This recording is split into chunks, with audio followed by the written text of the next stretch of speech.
Hello everyone and welcome back to This Week in Solar. I'm your host Aaron Nichols, the Research and Policy Specialist here at Exact Solar in Newtown, Pennsylvania. And today, as you can see, I'm across the table from someone, not on Zoom, because I am in Boulder, Colorado for Solar 2025. And we've got a very special guest. This is Dara Bortman, the one who started it all. One of the ones who started. One of the ones who started it all. That's right. Yeah, you were part of a dynamic duo. That's right. Yeah. Yeah, Mark and I. Yeah. Yeah. Dara is one of the co-founders of Exact Solar, and I have been doing this little interview series to talk to veterans in the industry about where we think solar is going to go, what's going to happen now that the Inflation Reduction Act's been repealed, but I think a good place to start with this conversation would be to talk about the superhero origin story of Exact Solar. Okay, we can do that. So back in the olden days, it's been, I guess it was back in 2005 or so. Okay. I was 12. Oh my God, please. I had children already. No. Yeah. Anyway, so Mark and I had always been interested in renewable energy, clean energy, energy efficiency. We actually took a class in Pennsylvania from Johnny Weiss. Okay, I've heard the name before. I never got to meet him. Yeah, he was amazing, and he just passed away recently from cancer, unfortunately. Mark and I had always been interested in renewable energy, energy efficiency, but it was back pre-solar times, so American pre-solar times, meaning mostly that it was pre-tax incentives for solar, Right. so both at the federal level and the state level, right? So Yeah, I think 2005 was the first one, if I remember right. it was around there, 2005 to 2008. In that area were the first East Coast state incentives, and also the federal tax credit, I think, started in 8 or 9. Right. So back in the early days, we actually took a class in Pennsylvania from the great Johnny Weiss about energy efficiency and renewable energy at the time. And we both took online classes, and we realized that we weren't doing any work related to it, but it was something we'd always been interested in. We decided at the time to pick up our family and move to Costa Rica. Amazing. So at the time we had a 4-year-old and a 7-year-old. Right. We'd never been to Costa Rica. Picked up the family. We're like, okay, we're going to move there on the map. And long before Costa Rica was cool. Long before Costa Rica was cool, but it was a democratic country. It was safe, good medical, all that stuff. So we decided we wanted our children to see that not everyone in the world got to live in a big house in suburban Pennsylvania like they did. We wanted them to see that not everyone in the world speaks English, right? Yeah. The type of things that we felt a child doesn't understand really unless they see it, right? So you can tell a kid that they, not everyone in the world speaks English, but I don't think they can conceptualize that until they're dumped into a place where everyone around them is speaking a different language. Totally. Oh, right? Yeah. Not everyone speaks my language. Not everyone's exactly like me. Not everyone looks like me. Right. Not everyone lives in a big house like me. So we, at that time, felt it was important to have a bit of an adventure with the kids, and we picked up and moved to Costa Rica for, at the time, it was 6 months, and then it got extended to a year. Not long after we moved there, Mark saw an ad in the local newspaper in Costa Rica advertising for Solar Costa Rica, a company down there that was installing solar on local homes. So he contacted the owner. He ended up, coincidentally, being an American who had just moved down to Costa Rica after being in the solar industry in California and Arizona for 20 or 30 years. So people had been doing solar in America, but not PV. Solar hot water was his specialty. And he had retired down to Costa Rica. So Mark picked up the phone, called him up and said, can I just shadow you on some jobs? Can I just follow you around and, mind meld with you and learn what you know? Bruce was amazing. This great guy. He would leave his glasses behind or his briefcase behind every once in a while. But he really was wonderful. He took Mark under his wing and taught him basically everything he knew about solar water heating down in Costa Rica. So while we were there for that year, Mark learned a lot. So to preface, solar wasn't even on your radar before Costa Rica? Not as a business. Okay. Entrepreneurial there's no entrepreneurs in either of our families. Okay. So being a small business owner wasn't something on our radar. Yeah. We both worked for corporate America. I mean, Mark worked for a company that was owned by a family, but it was basically corporate America. And so that was never something that we thought about. Like, oh, let's start a solar business. It wasn't on our radar. So, but when we moved back to America, Mark reconnected with some nonprofits, mostly nonprofits in the Philadelphia area that had been dabbling in solar. Okay. Like early solar water heating mostly. Who was it back then? Was there like a Solarized Philly back then, or was it just completely okay? No, there was none of that. It was actually the ECA, which is still around. Yeah, they're great. They're awesome, and maybe one or two others. But when we got back, Mark kind of reached out to them and said, I learned a lot in the last year, and maybe I can help you out. And what are you doing with solar now? And they were like, all of them. We're not doing anything with solar. It's not happening. We're not doing anything. Oh, but one of them said, but this lady just called us the other day and she was interested in solar pool heating. Okay. Why don't you give her a call and see what she wants and see if, if it turns into anything. And so he was like, okay. She ended up living in Yardley where we live. So she was in Yardley. He spoke with this very nice woman, told her about solar pool heating, how it worked, gave her a price. Did he give her a price? I don't think so. I think she just said, I'll take it. Just do it. She just said, I'll take it. She didn't ask for references. She didn't ask for insurance. She didn't ask for anything. She was like, that sounds great. I'll take it. So he calls the guy up that gave him the lead and said, she'll take it. Yeah. When will you come out and install it? Yeah. And the guy said, no, you don't understand. We don't do it. It's all you, dude. Wow. And so Mark came home that afternoon and he was like, or I came home from work, maybe, I don't know, turned to me and he said, I think we're in business. And I was like, cool. Oh my God. So that was the start of Exact Solar. So then... As a sidebar, I love, every entrepreneurial journey begins with low maintenance people. I think that's so amazing.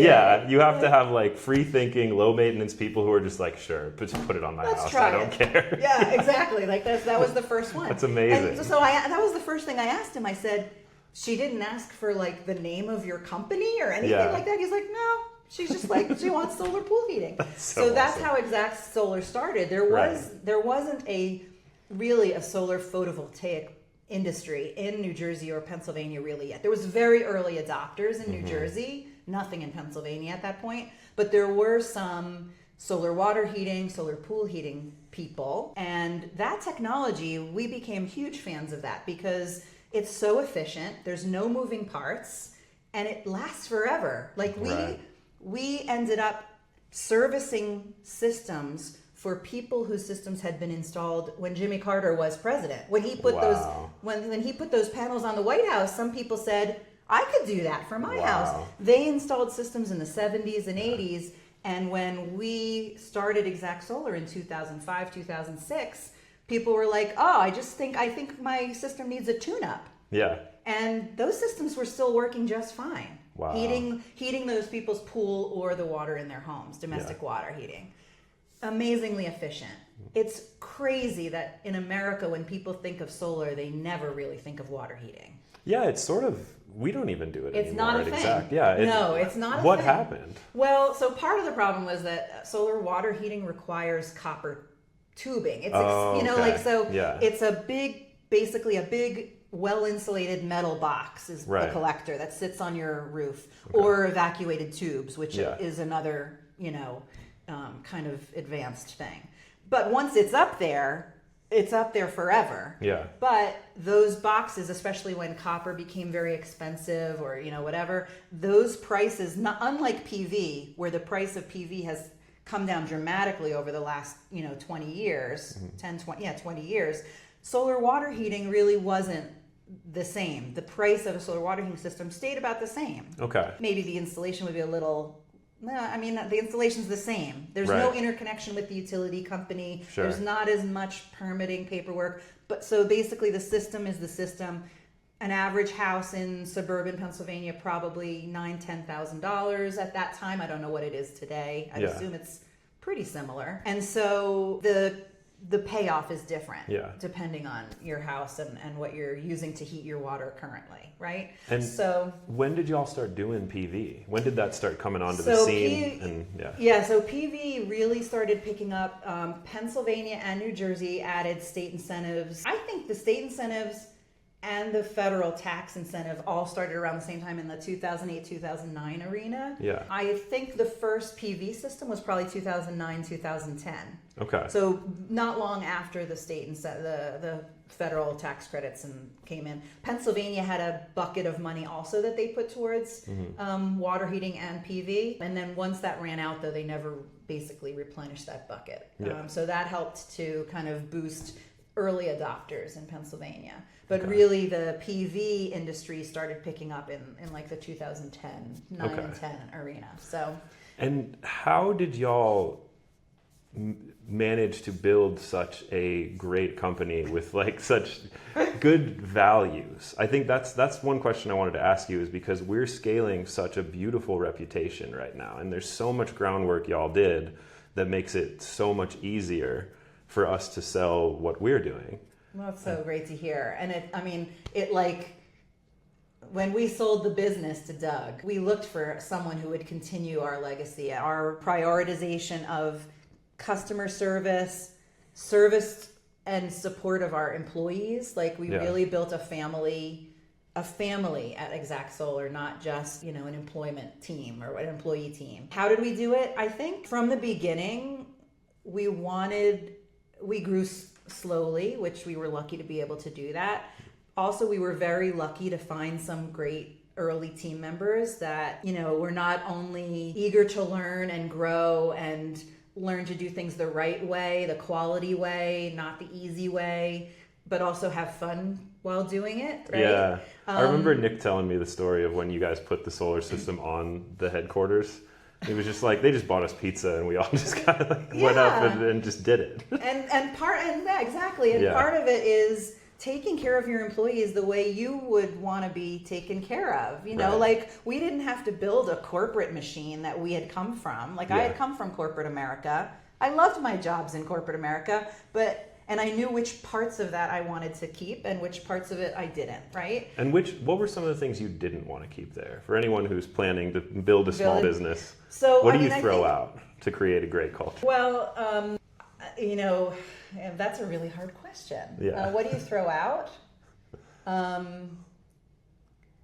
think of it more as additive than extractive. Yeah. I guess. I think what we added was more, and I hate to put it this way because not every company is going to have it, more of that female energy was key, I think, because I was the mom at that company. And especially in a company that's more in the construction type industry, it's really unique. Yeah. So I think when we added installers and people to the team that had come from other installer companies or other construction-ish, big solar installer companies, that was an energy that they weren't used to. And it was more being open to people's personal stories, listening to those stories, and trying to support them. And not throwing people away at the first sign of, adversity or distress or something like that. Part of it is just listening to people and making sure that you're supporting them the way you would want you to be supported yourself. I always live by the golden rule: treat others the way you would want to be treated, right? That's how I want to have my company. That's where I want to go to work every day, where I'm going to be treated the same way that you're going to be treated. And the respect goes both ways. You can't demand respect when you don't give it yourself. So it's been wonderful to step into something like that, because even though I came in years after y'all had sold the company, there's so many people who were there with you guys who have just stayed, Don and Nick and just Dima. Is Dima still there? You haven't met all the installer team yet. Yeah. No. Sorry. Yes, Dima's there. I shadowed Dima's crew when I was back in PA, right? I think in May. Yeah. So yeah, I mean, we built a real family, you know, and yeah, so that's so great to hear that that's still there. And also like, so what came also with that was not only caring about the bottom line, right. So it's the triple bottom line concept, right? Caring about people, planet, and profit, right? So it's considering all of those, and we had the luxury to be able to do that. I think not every business has the luxury to do that all the time, but we took the time to do that and not just focus on maximizing profit, right? You spend a little more money on your employees. You spend a little bit more time learning about policy that's going to beneficially affect you, your employees, your customers in the long run, not just tomorrow, right? That long-term view is important when you're talking about building something like a company in perpetuity, right? Because if you're always looking at the short-term profit, you're not necessarily picking your head up to look at, but how is that policy that they're talking about implementing right now going to affect my team 2 years from now, 5 years from now. So that's where the whole kind of transitioning into the policy side of things too, becoming active as a company and known as a company that advocates for policy at the local, state, and federal level. Carrying that on has actually really helped us. And I've been telling people in this industry, I mean, advocacy is marketing. It is. It's, especially in solar. Especially in an industry that's so new, right? Where you're still, a large part of your marketing is education of everybody, right? Education of the consumer, education sometimes of your sales team, of your installers, education of politicians who don't know how this thing works and whatever. So a lot of it is education, and that takes time and patience. It does, and that's one thing that I think we are very lucky that we're reaping the rewards of right now, because actually it's hilarious. Alyssa, the marketing manager at Exact Solar, have talked about how funny it is that we're both former teachers. Oh, interesting. And I didn't know she was a former teacher. Doug's strategy is essentially education and advocacy, but he's thinking very long term, and we went all in on educational content like 2 years ago, and now we have so much organic lead flow that we've gotten not only from like posting organic content, but also from doing things in the advocacy realm, like publicizing the fact that we built a solar energy system that grows food in a greenhouse in the middle of a food desert in Philadelphia. Exactly. And maybe that job wasn't as profitable as a job would have been on, some big suburban house in the Pennsylvania or the Philadelphia suburbs. But that job was important. Those kids that were at that school learned so much from that project, and will take that forward in whatever they end up doing in the future. And not only that, I mean, yes, those kids learned so much. We also had our congressman came and spoke at the ribbon cutting, and we got all this free earned media that led to all sorts of other jobs, and we didn't spend a dime for it. Just because we highlighted the fact that we had done advocacy. Right. Well, that actually brings up a great point. I never bought leads. I tried it. I tried it once or twice, and it was a waste of money. Leads are a waste of money. That whole lead generation industry is poppycock. I don't know. I don't want to use too bad of a word, but it's not worth the money. What we spent, our marketing money, was our customers' referrals to other their neighbors, their friends, their coworkers, their family. That was our marketing. We didn't spend money on marketing. People were shocked, right? When we would say that we don't buy leads and we don't really have a huge marketing budget, because we knew that our customers were our marketing base. And we always put honesty at the top of the list. Like, there was no, with the sales team, with customers, with everything, even if there was something, like bad news to report about the utility company delaying the interconnection approval or whatever, honesty always at the top of the list of priorities, because that's what builds trust, and that's what makes your customers say, I really trust Exact Solar to put solar on your house because they did right by me, right? Which has been what's so wonderful about stepping in, is that we're scaling a values-based business. a locally based, values-based business that really cares about the work that we're doing, which has just been, I mean, as someone who came from education and Peace Corps and like all of the nonprofits I worked for, it just feels so good to step into. And also, each job that you're installing, you're saving the world one solar energy system at a time, right? Totally. Not only is the work you're doing it with integrity, but you're doing good work for the world, right? Yeah. Each solar system is, I used to say, that was one of my taglines, saving the world one solar system at a time. Yeah. Because you really, like, when it's a product that you really feel strongly about and really trust, it's so much easier to sell it. Yeah. Right? So much easier to sell it. So how long were you guys operating Exact Solar before you sold the company? So started in 2005, 2006, and we sold it in 2021. Okay. Yeah. So 15 years? 15, 16 years? 15, 16 years. Okay. Yeah. So, I mean, obviously there were so many changes over that time period, especially with incentives. Yeah. How did you kind of, How did you navigate that? How did you plan ahead? How did you react? Because obviously we're doing it again. Yeah, right now. obviously. Well, there's a term I'm sure that you've talked about and heard, the solar coaster. Of course, yeah. Right, and we talked about that a lot. Yeah, I mean, we've been through this many times in the past 15, 20 years where we've almost lost an incentive, and then luckily we haven't lost it as much as we thought we were going to lose it, or it slowed, whatever.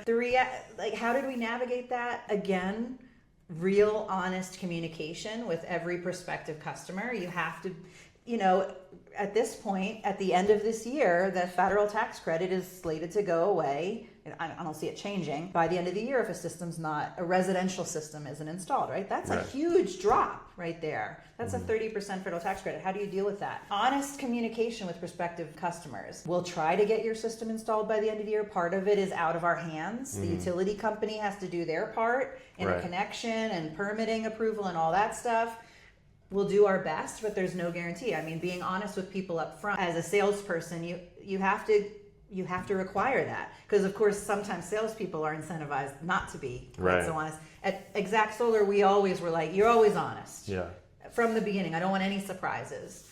But then also the reality always was in the past that we found that people are they feel strongly about the environment, protecting the environment, transitioning to renewable energy, reducing fossil fuel usage. And when something like this happens, people, they start to feel in their hearts and in their bones, I need to do something. I need to do anything that I can in my power to make a difference, because I feel like around me things are not going the right way. There's also the power of letting Americans have something and then telling them they can't have it, which is another thing that makes me very optimistic. Do that to Americans, right? But no, we always felt that a lot of our customers after these, dips, after these coaster rides, were people that were like, I just had to do something. Totally. I just had to do something that made me feel better about the future,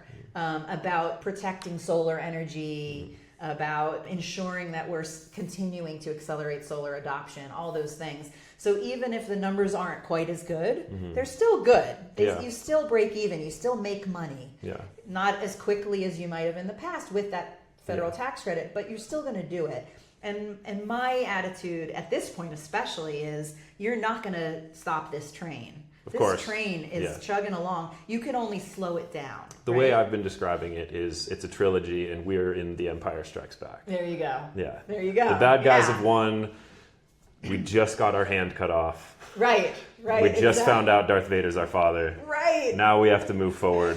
Right. Yeah. And we'll win in the end. Yeah. Right? And there is no stopping this train. I mean, the reality is that solar, wind, they are technologies that need no fuel.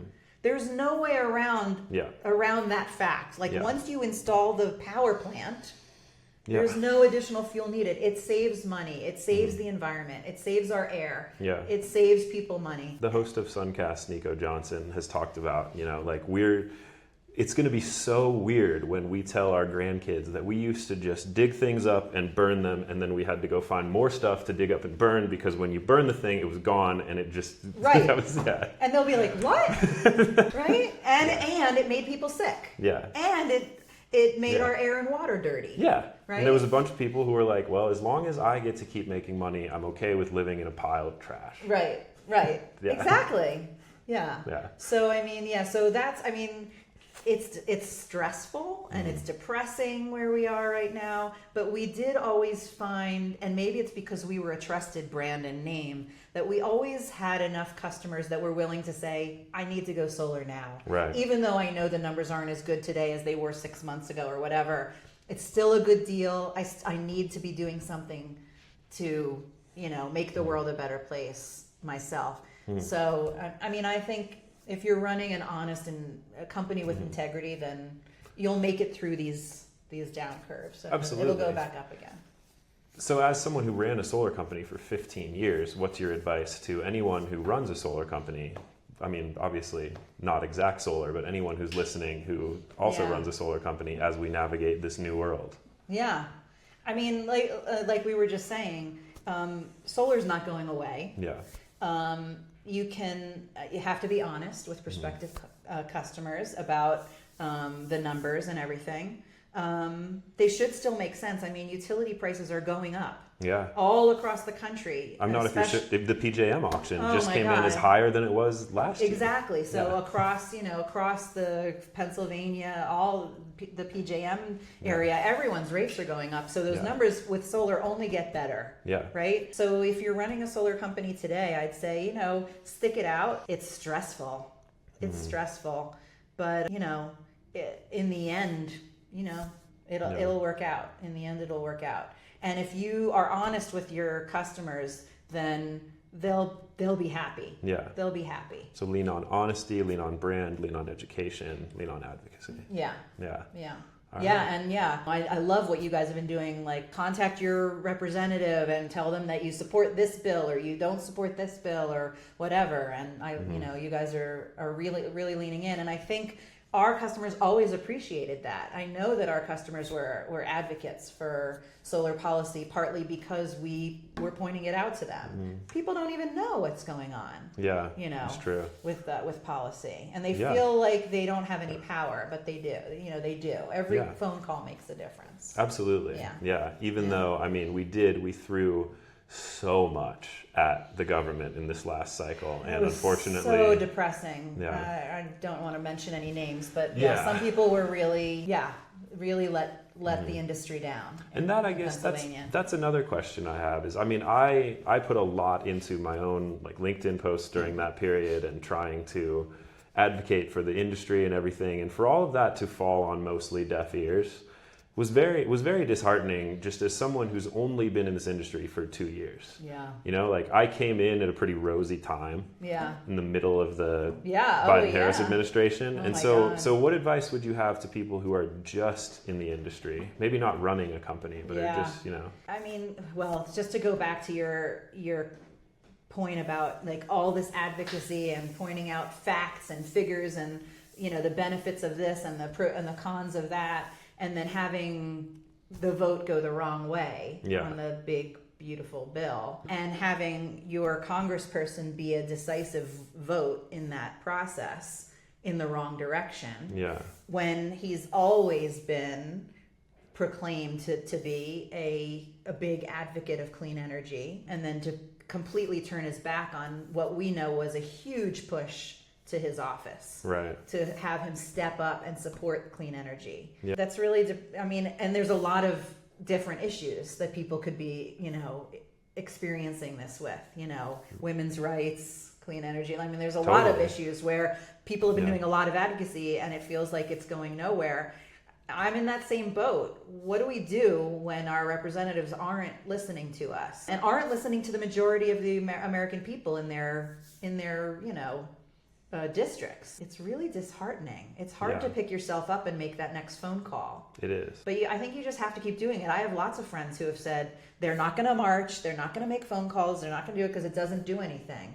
And I continue to push them to say, so you're just going to sit back and do nothing and let the chips fall where they may? You have to make that next phone call. You have to write that next letter. You have to go out and march. If you're so inclined and you physically can do it, because that's our voice. That's all we have. Sometimes it works and sometimes it doesn't. Yeah. Yeah. Well, to bring it home, I've been asking everybody just a fun moonshot question, and it's based on my grandma's 80th birthday party that I got to speak at, I think, back in June. And I was thinking later when I was writing a LinkedIn post about it that she was born into a world where the Rural Electrification Act happened 10 years before her birth. So she was born into just new electricity in rural Missouri, where she was born.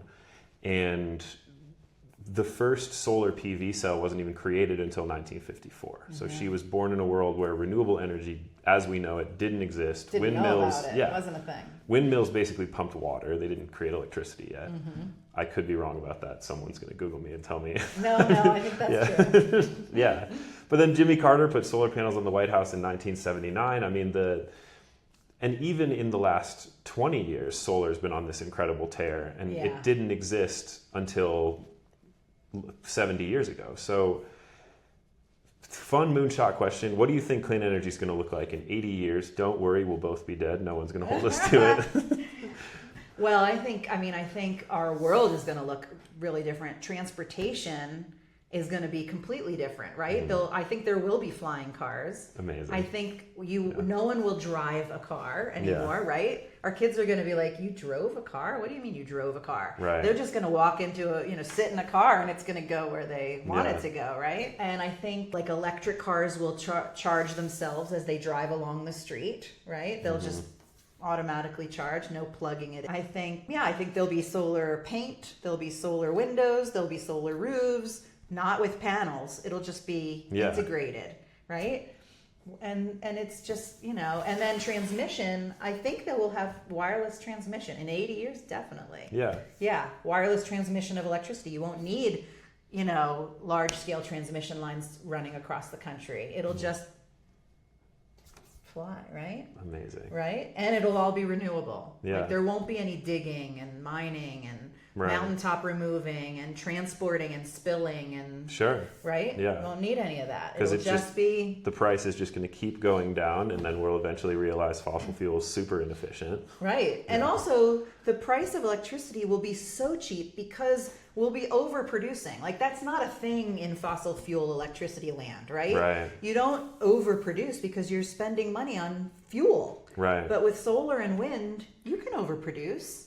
That excess can go into a battery. It can just fly off into the air. Who cares? It's just being created by the wind and the sun, right? So it's a whole new dynamic there, right? Yeah. You can put in industrial solar farms that produce enough electricity to cover the electricity usage at the lowest, at the peaks. Yeah. And then when usage is lower, you save it or you let it go. Right. Right?